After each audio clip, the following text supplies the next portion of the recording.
Hello friends, welcome to my new episode. আজ আমি explain করব সদ্য মুক্তি পাওয়া ছবি, one of the most anticipated movie, Nosferatu, যেটা 1922-তে আসা একটি জার্মান সিনেমার রিমেক। নসফেরাতু কথার অর্থ ভ্যাম্পায়ার। সিনেমার গল্পটা কাউন্ট অরলক নামে এক ভ্যাম্পায়ারকে নিয়ে। Shape shifting, telepathy, mind control এর প্রধান শক্তি। এছাড়া এ মহামারী প্লেগের মতো রোগও ছড়াতে পারে। এই গল্পে এ প্রায় সবকটি শক্তিই ব্যবহার করেছে। তো আপনারা যদি এই ধরনের ভিডিও আরও দেখতে চান তো প্লিজ এই চ্যানেলটি সাবস্ক্রাইব করুন। তো চলুন আর বেশি দেরি না করে ভিডিও স্টার্ট করা যাক। ফিল্মের প্রথমে আমরা দেখতে পাই এলেন নামের একটা মেয়েকে, যে প্রে করছিল, কারণ সে খুব একা ছিল এবং তার কম্প্যানিয়নশিপ দরকার। কোনো ধরনের এঞ্জেল বা এন্টিটি বা যে কেউ ওর প্রে শুনছে যেন ওর কাছে আসে এবং তাকে যেন তার লাভার হিসাবে মেনে নেয়। কিন্তু দুর্ভাগ্যবশত তার এই ইচ্ছেগুলো একটা ডেমন শুনে নেয়, অর্থাৎ কাউন্ট অরলক শুনে নেয়, এবং অরলক এলেনকে তার লাভবার হিসাবে অ্যাকসেপ্ট করে নেয় এবং তাকে তার কাছে ডাকে। এরপরে এলেন তার ঘর থেকে বেরিয়ে আসে এবং সেই সময় অরলক তাকে বলে, তুমি মানুষের জন্য নও, তুমি শুধু আমার জন্য। এবং এলেন ও তাকে লাভার হিসাবে অ্যাকসেপ্ট করে নেয়। আর সঙ্গে সঙ্গে অরলক এলেনের গলা ধরে নেয় আর এলেনের শরীর এক অদ্ভুতভাবে কাঁপতে থাকে। এরপর সিন এখান থেকে শিফট হয়ে যায়। আমরা দেখতে পাই কিছু বছর পরের ঘটনা, যেখানে দেখতে পাই এলেনের বিয়ে হয়ে গেছে। ওর স্বামীর নাম থমাস। ও একজন রিয়েল এস্টেট এজেন্ট। দুজনেই জার্মানির উইসবার্গ নামের এক ফিকশনাল টাউনে থাকত। সময়টা হলো 1838। এলেন এখানে তার ডার্ক পাস্টের কথা প্রায় ভুলে গেছিল, কিন্তু অরলক তখনও তাকে ভোলেনি। সে এখনও এলেনের সাথে একটা সাইকিক কানেকশন রেখেছিল। এর ফলে বিয়ের পর থেকেই এলেন মাঝে মধ্যেই ভয়ঙ্কর সব স্বপ্ন দেখতে থাকে। সে থমাসকে তার কাজ ছাড়া করত না। এরপর একদিন থমাসের বস হার্নক থমাসকে একটা নতুন কাজ দেয়। সে বলে, আমাদের এক নতুন ক্লায়েন্ট যার নাম কাউন্ট অরলক আমাদের শহরে একটা প্রপার্টি কিনতে চাইছে। প্রপার্টিটা হলো গ্রুনেওয়াল্ড ম্যানর। এখন কাউন্ট ট্রান্সিলভেনিয়ার একটা ক্যাসেলে থাকে। আমি তাকে প্রমিস করেছি যে এই প্রপার্টিটা কেনার জন্য আমি তার কাছে এজেন্ট পাঠাবো, এটিও বলেছি। আমি তোমাকে বাছলাম এই কাজটার জন্য। তুমি ট্রান্সিলভেনিয়া যাবে, আর এটা 3 সপ্তাহের লম্বা জার্নি হবে। তোমার সার্ভিস ভালো হলে কাউন্ট তোমাকে ভালো কমিশন দেবে, আর তুমি এই ডিলটা ভালোভাবে করলে আমি তোমার প্রমোশনও করে দেব। থমাস এই অফারটা রিজেক্ট করতে পারে না। যখন থমাস এলেনকে এই কথাগুলি বলে, তখন এলেন তাকে যেতে বারণ করে। সে বলে, আমি কিছু বাজে স্বপ্ন দেখছি আর সেখানে অনেকের মৃত্যু দেখছি, প্লিজ তুমি এখন যেও না। থমাস তাকে বোঝায় যে তাকে যেতেই হবে, এটা তাদের বেটার ফিউচারের জন্য, আর তুমি স্বপ্নকে অত সিরিয়াসলি নিও না, ওগুলো জাস্ট একটা স্বপ্ন। অন্যদিকে আমরা হার্নককে দেখতে পাই যে সে নেকেড হয়ে কোনো একটা রিচুয়াল করছে, আর রিভিল হয় যে তার সাথে কাউন্টের কোনো একটা লিঙ্ক আছে, আর গ্রিন্ডেলওয়াল্ড ম্যানরের ডিলটা একটা ট্র্যাপ। এরপর যা হোক করে থমাস এলেনকে মানিয়ে নেয় এবং থমাস এলেনকে ওর বন্ধু ফ্রেডরিক আর তার ওয়াইফ অ্যানার কাছে রেখে আসে। ফ্রেডরিক একজন ধনী শিপ মার্চেন্ট। তাদের দুজন বাচ্চা আছে। অ্যানা তৃতীয় বাচ্চার জন্য প্রেগনেন্ট ছিল। যাওয়ার সময় এলেন থমাসকে তার লকেটটা দেয় আর বলে, রোজ আমাকে চিঠি লিখো। এরপর থমাস ঘোড়া নিয়ে ট্রান্সিলভেনিয়ার দিকে রওনা হয়। অনেক রাস্তা যাওয়ার পর সে ট্রান্সিলভেনিয়ার এক গ্রামে এসে পৌঁছয়।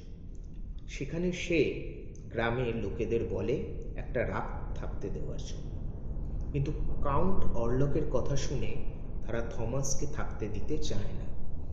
কিন্তু পরে তাকে থাকতে দিলেও বলে সে যেন কাউন্ট অরলকের ক্যাসেলে না যায়। তারপর রাতে থমাস দেখতে পায় সব গ্রামবাসীরা কোথাও একটা যাচ্ছে, আর তাদের সাথে ছিল একজন নেকেড মেয়ে। এরপর থমাস বুঝতে পারে এরা কোনো রিচুয়াল করছে। তারা অ্যাকচুয়ালি ভ্যাম্পায়ার হান্টার। সকালে উঠে থমাস আবার চলতে থাকে তার গন্তব্যের দিকে। এরপর রাত হয়ে যায় আর থমাস রাস্তায় দাঁড়িয়ে কনফিউজড হয়ে যায়।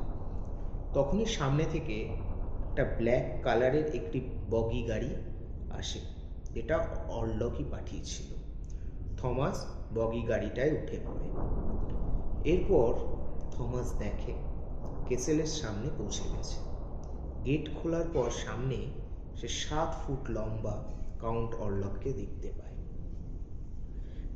কাউন্ট অরলক বেশ ক্ষুব্ধ ছিল এতটা দেরির জন্য। এরপর কাউন্ট বলে তুমি আমায় মাই লর্ড বলবে। কাউন্টের ভয়েস বেশ ডিপ এবং ক্রিপি লাগছিল।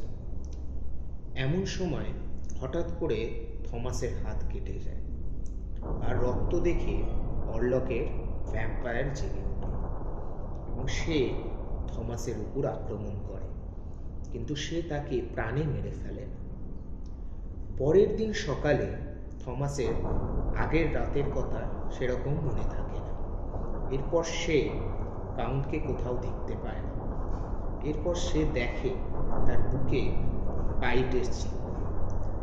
রাতে আবার কাউন্টের সাথে দেখা হয়। কাউন্টের নজর তখন এলেনের নেকলেসটা পড়ে। সে থমাসের কাছে লকেটটাকে দেখতে চায়। এরপর সে থমাসকে একটা কন্ট্রাক্ট সাইন করতে বলে, যেটা ল্যাঙ্গুয়েজ থমাস বুঝতে পারে না, তবুও সাইন করে দেয়। এরপর কাউন্ট তাকে এখানে থাকার জন্য ইনসিস্ট করে এবং চলে যায়। আর তার ফলে থমাসের আর লকেটটা নেওয়া হয় না। পরের দিন সকালে থমাস আবার নতুন বাইটের চিহ্ন দেখতে পায়। তখনই সে ঠিক করে নেয় এখান থেকে সে বেরিয়ে যাবে। এমন সময় সে একটা বেসমেন্টের দিকে চলে যায় আর সেখানে দেখে একটা বড় কফিন, যার মধ্যে কাউন্ট শুয়ে আছে। তার শরীর পুরো পচে যাওয়া লাশের মতো মনে হচ্ছিল। তখন থমাস বুঝতে পারে কাউন্ট কোনো মানুষ নয়, সে একটা ভ্যাম্পায়ার। এরকম সময় থমাস তার বুকে স্ট্যাব করার জন্য যায়, কিন্তু কাউন্ট হঠাৎ জেগে যায় আর থমাসের উপর আক্রমণ করে এবং তার বুক থেকে রক্ত শুষে নেয়। অন্যদিকে এলেন খুব অসুস্থ হয়ে যায়। তাকে দেখার জন্য ফ্রেডরিক ডক্টর উইলহ্যামকে নিয়ে আসে। এইদিকে থমাসের যখন জ্ঞান ফেরে তখন কাউন্ট ওখানে ছিল না। থমাস যে কোনো প্রকারে ক্যাসেলের উইন্ডো থেকে বাইরে বেরিয়ে যায়। এরকম সময় তার ক্লাস স্লিপ হয়ে নদীতে পড়ে যায়। ওইদিকে এলেনের থমাসের জন্য চিন্তা শুরু হয়। অন্যদিকে হার্নককেও খুঁজে পাওয়া যাচ্ছে না। ফ্রেডরিক তাকে বোঝায় তুমি ঘাবড়িও না, আমার লোক আমি পাঠিয়ে দিয়েছি। তখনই এলেনের শরীর অদ্ভুতভাবে কাঁপতে থাকে। কিছু সময় পর অ্যাসাইলামের লোক হার্নককে খুঁজে পায়। তাকে তারা পায় একটা বাজারে, যেখানে সে নেকড়ের কাঁচা মাংস খাচ্ছিল। ডক্টর যখন তাকে দেখলো তখনও সে ইঁদুর মেরে খাচ্ছিল। এরপর হার্নক বলে সে আসছে, আর তারপরই সে তাদের উপর আক্রমণ করে। যে কোনো প্রকারে তার হার্নককে কাবু করে। এরপর দেখা যায় এলেন বারবার করে বলছে সে আসছে। এসব দেখে ডক্টর ফ্রেডরিককে বলে এখানে নিশ্চয়ই হার্নকের সাথে কানেকশন আছে, আর আমরা জানতে পেরেছি হার্নক একজন অকালিস্ট। এরপর ডক্টর বলে এলেনের বিষয়টা তার গুরু প্রফেসর ভালো বুঝবে, যে একজন অকাল্ট সায়েন্টিস্ট। অন্যদিকে কাউন্ট জাহাজের দ্বারা উইসবার্গ আসছিল, আর সাথে আনছিল প্রচুর প্লেগের ইঁদুর। জাহাজে মানুষের মৃত্যু হতে লাগলো প্লেগের জন্য। এইদিকে প্রফেসর অ্যালভিন এলেনকে দেখার জন্য আসে, আর তার থেকে সমস্ত কথা শুনে, এবং প্রফেসর বুঝতে পারে এলেন নিশ্চয়ই কোনো ডেমনকে অ্যাট্রাক্ট করেছে, যার সাথে এখনো কানেকশন আছে। রাতে প্রফেসর এলেনকে ভালোভাবে পরীক্ষা করছে। এমন সময় এলেন ডেমনিক ভয়েসে বলতে শুরু করে সে কালো ছায়ার মতো আসছে। এটা শুনে প্রফেসর বাকিদের বলে এলেন কোনো ডেমনের সাথে কানেকশন আছে। অন্যদিকে হার্নক অ্যাসাইলামের লোকেদের উপর আক্রমণ করে পালিয়ে যায়, কারণ তার মালিক এসে গেছে, তাকে ওয়েলকাম করতে হবে। অন্যদিকে থমাস খুবই অসুস্থ অবস্থায় এলেনের কাছে আসে। সবাই তাকে একটা ঘরে নিয়ে গিয়ে শুইয়ে দেয়। রাত 3টের সময় ডোর নক হয়। ফ্রেডরিককে কিছু লোক কাউন্ট যে জাহাজে এসেছে সেই জাহাজের বিষয় বলে। ফ্রেডরিক এই জাহাজটিকে দেখে অবাক হয়ে যায়, কারণ জাহাজটা পুরো প্লেগ ইঁদুরে ভর্তি। অন্যদিকে হার্নক কাউন্টকে নিয়ে গ্রুনেওয়াল্ড ম্যানরে নিয়ে যায়, যেটা একটা অ্যাবেন্ডেন্ড প্রপার্টি। কাউন্ট হার্নককে বলে যতক্ষণ এলেন তাকে আবার অ্যাকসেপ্ট না করে ততক্ষণ তার রক্ত পাওয়া যাবে না। পরের দিন প্লেগ ইঁদুর পুরো শহরে ছড়িয়ে যায়, আর ওইদিকে এলেন থমাসের খেয়াল রাখছে। অ্যানা তখন বলল দেখো, থমাস আসতেই তুমি সুস্থ হয়ে গেছো, এসব ডেমনের কথা তুমি ভুলে যাও। অন্যদিকে প্রফেসর ডক্টরের সাথে জাহাজের মৃতদেহগুলি দেখতে আসে। তারা লক্ষ্য করে তাদের কারোর শরীরে এক ফোঁটাও রক্ত নেই। প্রফেসর তখনই বুঝে যায় এটা কোনো ভ্যাম্পায়ারের কাজ। এরপর তারা জানতে পারে হার্নক অ্যাসাইলাম থেকে পালিয়ে গেছে। অন্যদিকে কাউন্ট তার কালো ছায়া শহরের উপর ফেলতে থাকে। রাতের বেলা থমাস ঘরের মধ্যে এলেনকেই ঘর থেকে বের করে দেয়, আর শেষ পর্যন্ত সে অ্যানার সাথে শুয়ে পড়ে রাতে। এলেন হঠাৎ করে উঠে পড়ে এবং অদ্ভুতভাবে হাঁটতে থাকে। তারপর দেখা যায় কাউন্ট তার সামনে দাঁড়িয়ে আছে। এলেন তাকে দেখেই আগের কথা মনে পড়ে যায়। কাউন্ট তাকে বলে তোমার স্বামী টাকার জন্য তোমাকে আমার কাছে রেখে দিয়েছে, সে কন্ট্রাক্ট সাইন করেছে, সে তোমার সাথে সমস্ত সম্পর্ক ভেঙে ফেলেছে, তুমি আমাকে অ্যাকসেপ্ট করে নাও। কিন্তু এলেন একটা কথাও বিশ্বাস করে না। কাউন্ট তাকে 3 দিনের সময় দেয় অ্যাকসেপ্ট করার জন্য, নয়তো সে সবাইকে মেরে ফেলবে, এমনকি শহরটাও ধ্বংস করে দেবে। এরপর এলেন দেখে সে খাটেই শুয়ে আছে। আসলে কাউন্ট এখানে টেলিপ্যাথি ইউজ করেছিল। কাউন্ট ফিজিক্যালি কখনোই এলেনের কাছে আসে না, এমনকি ফিজিক্যালিও তাকে ছোঁয়নি। এরপর এলেন দেখে অ্যানা মেঝেতে পড়ে আছে, তার উপর প্লেগ ইঁদুর তাকে আক্রমণ করেছে। তাকে খুব তাড়াতাড়ি হসপিটালে অ্যাডমিট করানো হয়। হসপিটালে অ্যানা অদ্ভুত আচরণ করতে থাকে, আর সেও একটা কালো ছায়ার কথা বলতে শুরু করে। এর ফলে ফ্রেডরিক এলেনকে ব্লেম করে, আর এরপর থমাস এলেনকে নিয়ে ওখান থেকে বেরিয়ে যায়। অন্যদিকে প্রফেসর হার্নকের অফিসে তল্লাশি শুরু করে। সেখানে সে একটা বই পায় যার উপর ইনভার্টেড পেন্টাগ্রামের সিম্বল ছিল। এই সিম্বলটা কাউন্টের কফিন। হার্নক যার উপর সে রিচুয়ালটা করছিল সেটাও এইরকম সিম্বলের উপর। আসলে এই সিম্বল সোলোমোনারি সাথে জড়িত ছিল। এক কথায় সোলোমোনারি হলো রোমানিয়ার মানুষ যাদের কাছে অনেক ধরনের ম্যাজিক্যাল পাওয়ার ছিল। এরা ওয়েদারও ম্যানিপুলেট করতে পারত। আর অরলক নিজেও একজন সোলোমোনারি ছিল। এরপর প্রফেসর বুঝতে পারে এই কার্স এলেনই একমাত্র শেষ করতে পারে। এলেনের স্যাক্রিফাইস দিয়েই এটি সম্ভব। এদিকে এলেন থমাসকে তার ডার্ক পাস্ট সম্পর্কে সবকিছু বলে দেয়। এমন সময় হঠাৎ করেই এলেনের পার্সোনালিটি চেঞ্জ হতে থাকে, কারণ অরলক তার উপর মাইন্ড কন্ট্রোল করতে থাকে। এলেন অদ্ভুত আচরণ করতে থাকে। অন্যদিকে ফ্রেডরিক আর অ্যানা ঘুমিয়েছিল। এমন সময় তারা তাদের বাচ্চাদের চিৎকার শুনতে পায়। অ্যানা গিয়ে দেখে ওর সামনেই অরলক বাচ্চাদের মেরে রক্ত খাচ্ছে। এরপর অরলক অ্যানাকেও মেরে ফেলে। নিজের স্ত্রী আর বাচ্চাদের হারিয়ে ফ্রেডরিক ডেমনের এক্সিস্ট বিশ্বাস করে।